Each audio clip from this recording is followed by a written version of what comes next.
Salut à tous, bienvenue dans ce nouvel épisode de 10h47, l'heure du comics. Et bien sûr, maintenant, ce n'est plus une surprise, place au générique.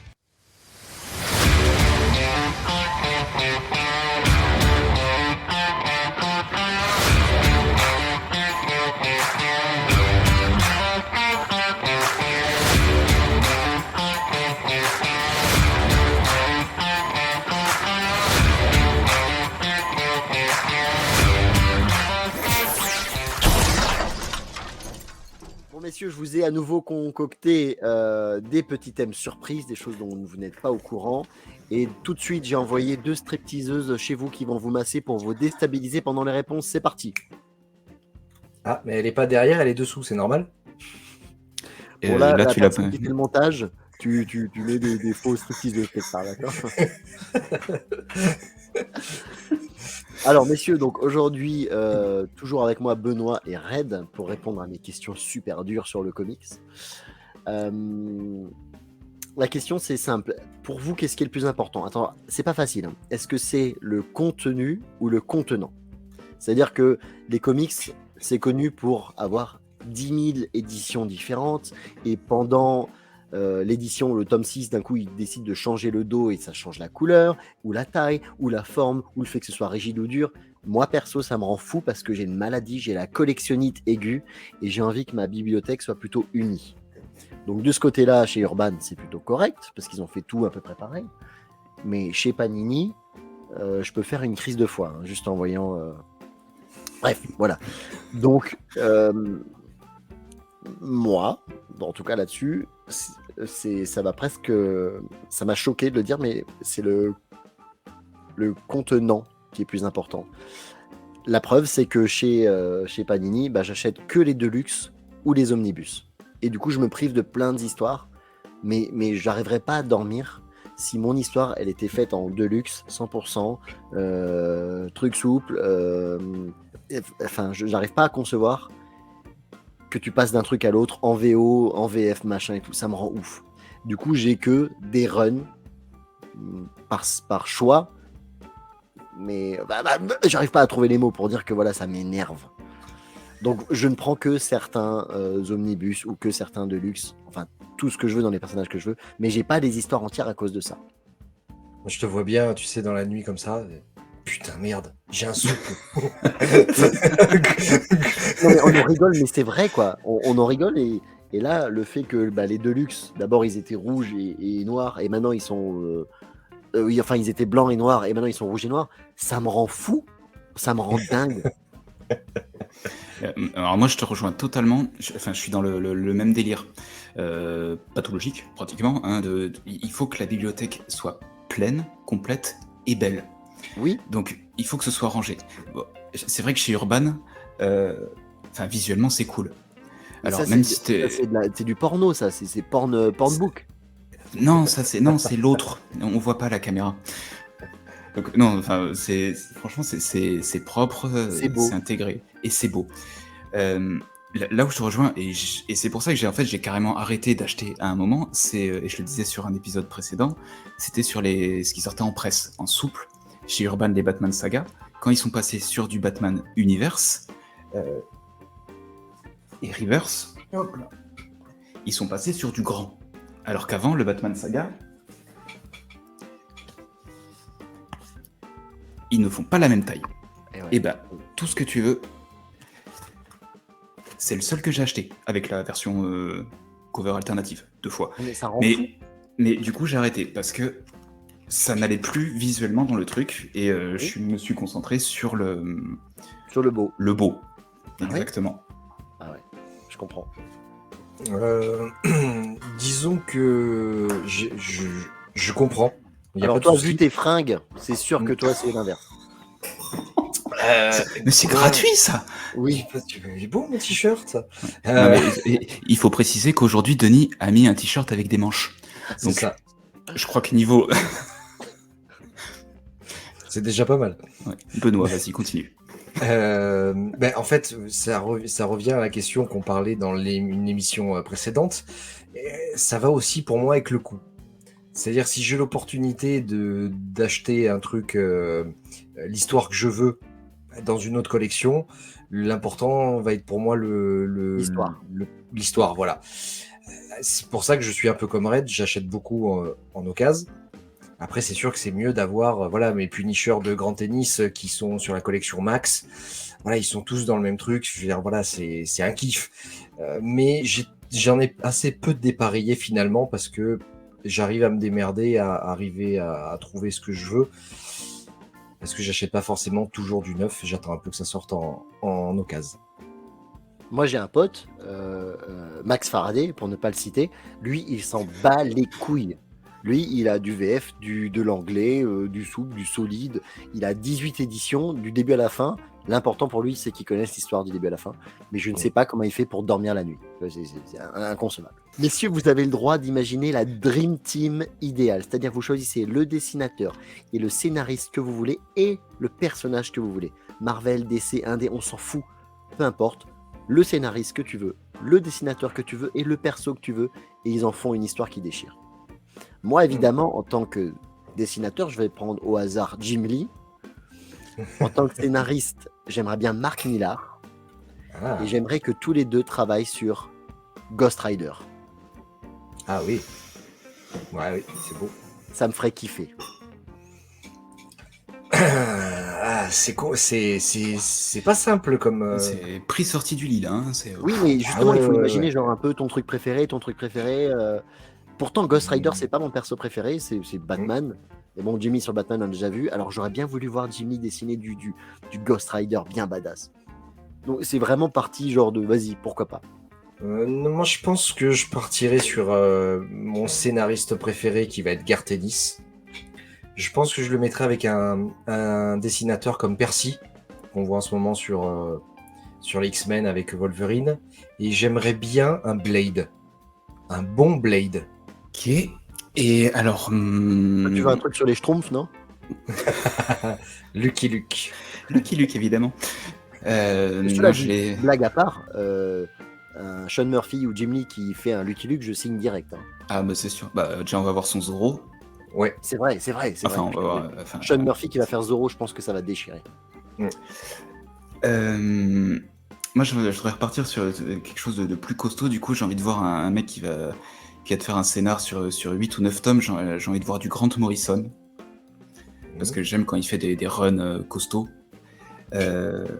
En dessinateur, j'ai un faible quand même là sur vu que j'ai relu il y a pas longtemps Terre 1, donc je vais te mettre Gary Frank parce que j'aime bien ce dessinateur et sur qui il va bosser. J'ai envie de les voir refaire. Moi, je vais rester simple. Ça va être sur Jason Todd parce que j'aime ce personnage et ça manque de grosses histoires. Faut pas que je mette ma main dans la bouche pendant que je parle, c'est mieux. Même si j'attends de lire le Batman de le Red Hood Sourier, qui visiblement part sur quelque chose de bien. Mais voilà, moi je dirais que c'est ça. Mais par contre, je veux des covers alternatives de la part de Belen Ortega. Signé de sa main. Dessinatrice espagnole que j'ai eu la chance de rencontrer, ça faire va. une photo avec, manger un soir, échanger un numéro, etc. Très gentil. Pas du tout. Petite question très rapide, de tête. Il y a combien de bouquins sur votre pile à lire en ce moment? Moi, 4. Je pense une bonne dizaine. La moitié de ma bibliothèque. Ah, c'est ta pile à lire derrière toi, en fait.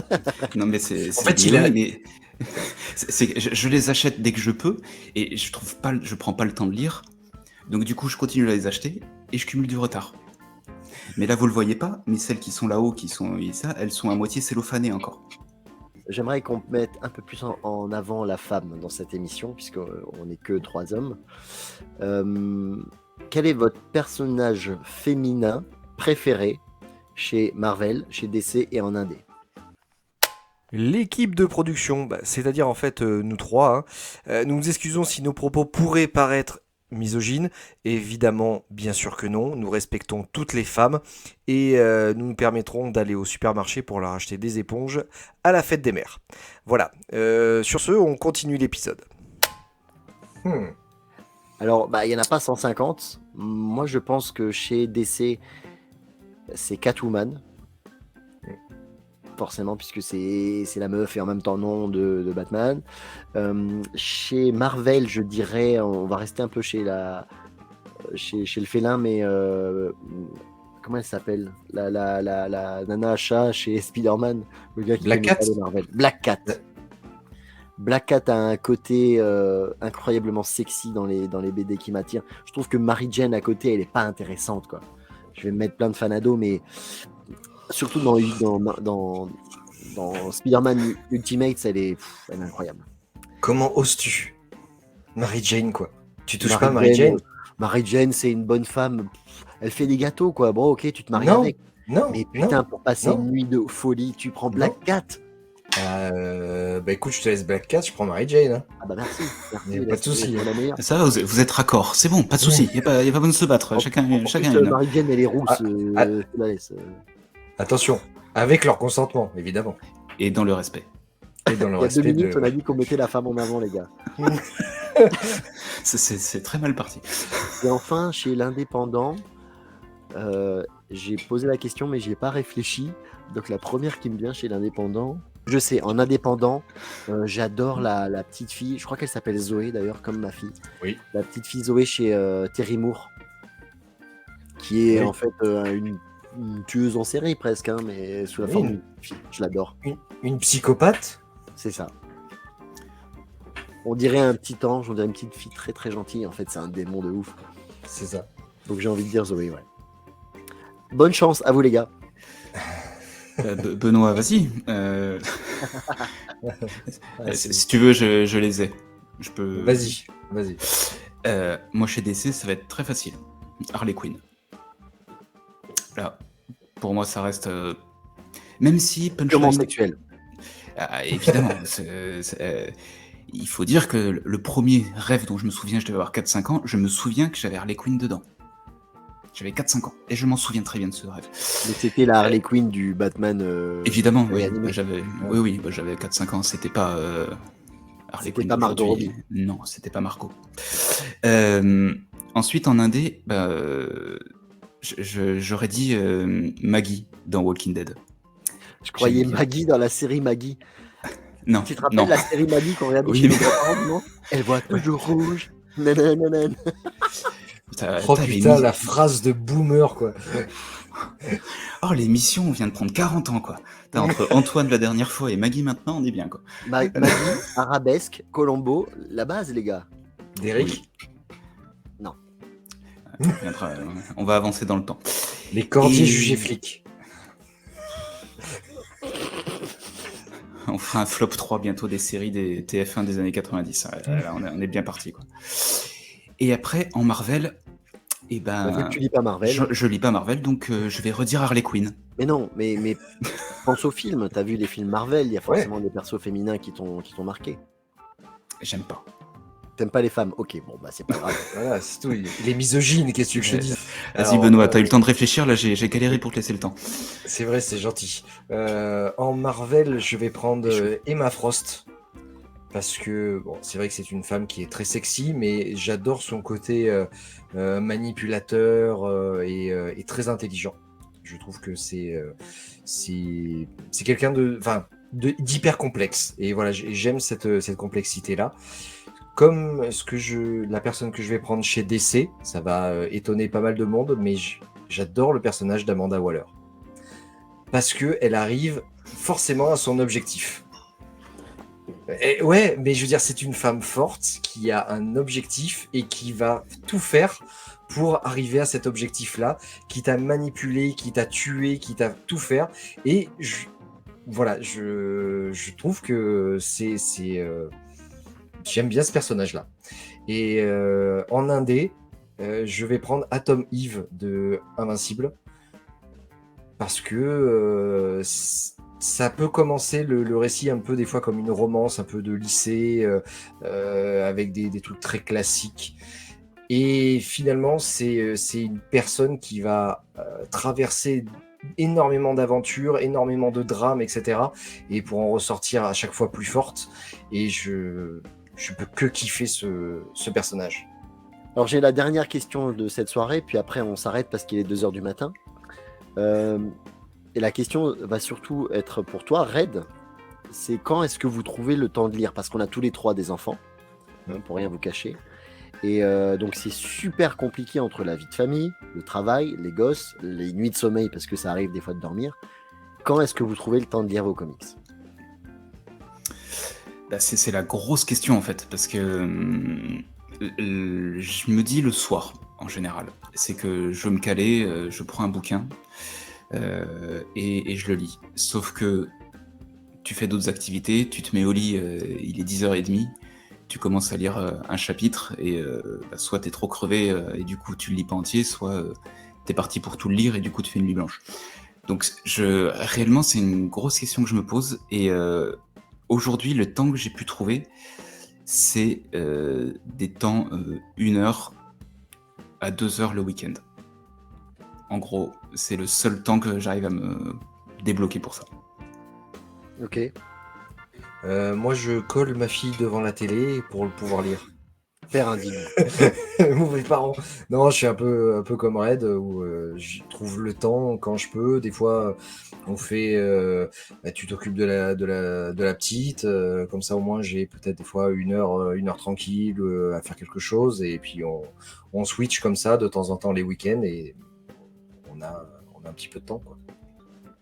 Et toi, Denis ? Alors moi, j'ai de la chance, puisque je peux, si j'ai des pauses au travail, entre mes horaires de boulot, ça m'arrive aussi, c'est rare, mais quand je sais pas, je monte à Paris, je prends le train, j'ai toujours un bouquin avec moi pour pouvoir le lire. Je lis beaucoup pendant les week-ends, puisque parfois, je sais pas, ma fille, elle va au sport avec ma femme, enfin, quand elles font des trucs ensemble, moi je lis. Et je lis aussi le soir, puisque je suis pas du genre à regarder la télé très très longtemps. Je sais qu'il y en a qui regardent des séries qui se mettent 5 épisodes d'affilée.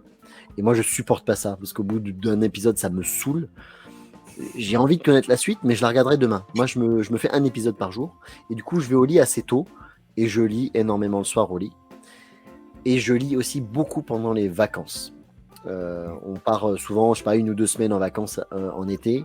Et ma valise, genre, il y a 2 t-shirts et 15 livres. Vraiment, quoi. Ma femme, elle me dit, putain, mais moi, où est-ce que je vais mettre mes habits? Attends, il y a encore de la place pour un comics là, pousse. Ou alors il sélectionne, tu sais, avec la librairie, elle est pas loin. C'est ça. Mais oui, et à chaque fois que je vais en vacances quelque part, je vais voir les librairies BD des villes. Mais ouais, du coup, quand on prend l'avion, c'est compliqué parce que tu as un poids limite. Et alors, j'en mets dans le sac à dos, j'en mets dans le sac, j'en mets un peu dans le sac de la petite, j'en mets. Voilà. Mais c'est à ce moment-là que je trouve le temps. Bah, du coup, moi, je faisais ça, et en fait, je me rendais compte que je faisais que trimballer le bouquin, parce que j'y arrivais pas. Et c'est là que je suis vraiment passé à la lecture en fait numérique, pour les déplacements. Et oui. Parce que justement, tu peux. Non, et j'aime le numérique. Je pose sur le numérique. Et ça te permet de concilier les deux, mais ça ne m'empêche pas de surkiffer le papier. Parce que là, avec ta tablette ou ta liseuse, là, quand tu vas rencontrer Jimmy, tu lui fais signer quoi, ta tablette? Non, j'arrive avec des bouquins. Ça n'empêche pas, ça permet de pouvoir lire, et ça peut être un déclencheur d'achat. Mais ça ne vous fatigue pas les yeux? Alors je sais pas, j'ai pas de tablette ni de liseuse, donc je l'ai jamais fait, j'ai jamais lu du numérique. Mais est-ce que tu éprouves pas le même... Enfin, est-ce que tu éprouves le même plaisir? Est-ce que ça te fatigue pas plus? Est-ce qu'il n'y a pas cette sensation qui manque de tourner la page pour découvrir le reste? Après, aujourd'hui, en plus, tu as des applis qui te permettent d'avoir des nouvelles lectures. Si tu prends certains comics, quand tu sors sur Comixology ou les trucs comme ça, tu vas avoir de l'animation, tu peux retrouver... Tu seras jamais pareil, mais tu vas pas juste scroller, en fait. Okay. Tu vas quand même avoir ce truc-là. Moi, je veux quand même pas le même plaisir, on est clair. Quand je suis sur la lecture sur tablette, c'est parce que j'ai besoin de lire. Si je veux savourer l'instant, je vais être sur un livre. Ouais. Tu vas avoir les deux trucs. Il y a le besoin de lire, presque, c'est viscéral, mais j'ai pas de quoi, bim, tablette, rapide, je lis, je pose, etc. Et quand je veux le temps, et savourer, et reprendre le temps, avoir le temps, en fait, c'est juste ça. Là, je pars sur un bouquin. Et alors, c'est pas pour moi, c'est pour un ami, mais est-ce que sur les liseuses, on peut mettre des revues porno? Tu mets ce que tu veux. Ouais. Ok. C'est quoi ta marque que je regarde? Enfin, on verra ça après. C'est sur ce moment très philosophique que nous allons donc vous quitter et vous retrouver très prochainement pour un épisode de 10h47, l'heure de la basket.